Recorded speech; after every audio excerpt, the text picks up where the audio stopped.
you've been here how many months since Kristen? So, welcome back. Okay, happy Galentine's Day, everyone. It's a day to reach out to your friends, but also to remember to nurture the most important relationship in your own life, and that is the one you have with yourself. We can't forget about that one.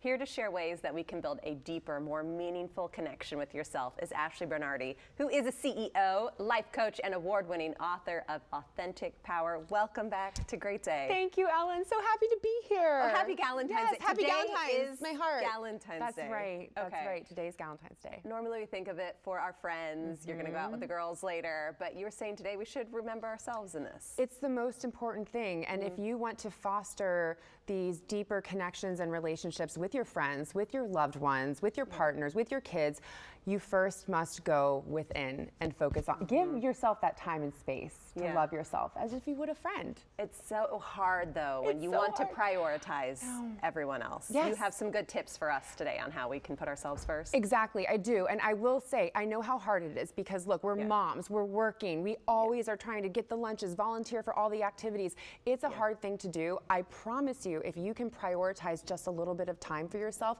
give yourself the space to actually go in and see what's coming up, any of those emotions, there's no better way to love yourself. You talk about feeling, like give yourself the permission to feel. Why is that such a key part of this? I learned this about 10 years ago when I was going through the worst health crisis. I had Lyme disease, I was bedridden, I was unable to care for my children, and for the first time in my life, I actually slowed down and was quiet, and I actually felt emotions that had been suppressed for so many years.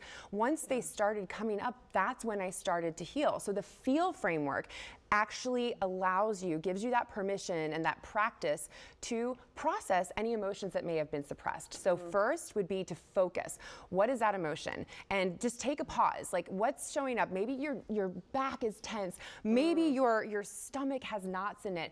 We often don't give ourselves time to focus on that. Next would be enter. And this is where we stop because we're always like, oh, I'm gonna deal with that later. I'm so frustrated right now, but I'm gonna get back to work. But if you actually enter within that emotion and then next is experience that emotion. So what do I mean by that? I had a really tough conversation with someone the other day. Afterwards, I was tense, I was upset. I gave myself permission to take a walk for an hour. When I walked, I cried. And afterwards, I felt so much better. But then when I woke up the next day, I felt like I was back in my sovereign self. And I knew that I had given myself that permission to feel and therefore permission to love myself too. And then finally is listen, learn, and love that emotion back. Everything, all these emotions, they're here for a reason. This is the beauty of being human and humanity. They're not meant to be suppressed. We're not meant to wear those masks of strength. It's okay to process these emotions in a safe and loving way. And doing so is going to enrich your life, but also relationships with others, especially on Galentine's Day. What happened to you? So you were in the bed, you started feeling the emotions and you were able to work through them? I will never forget, actually. So the first time this is when the Lyme disease was undiagnosed and I had hospital visit after hospital visit after hospital visit. And I got up and my kids, I couldn't even take care of my kids. They were at the in-laws because I was so sick. And I just bawled. And when that happened, I didn't stop. It was like years and years and years of tears were coming out. And then as soon as I did, I couldn't stop. I kept going. And then I got curious about that. And I was like, well, that was weird. I've never given myself permission to really feel what was happening inside me.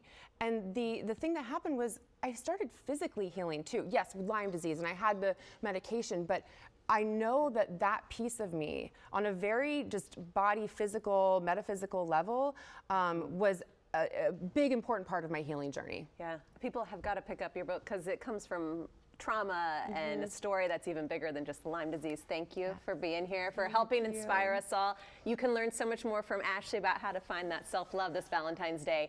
You just go to nardimedia.com.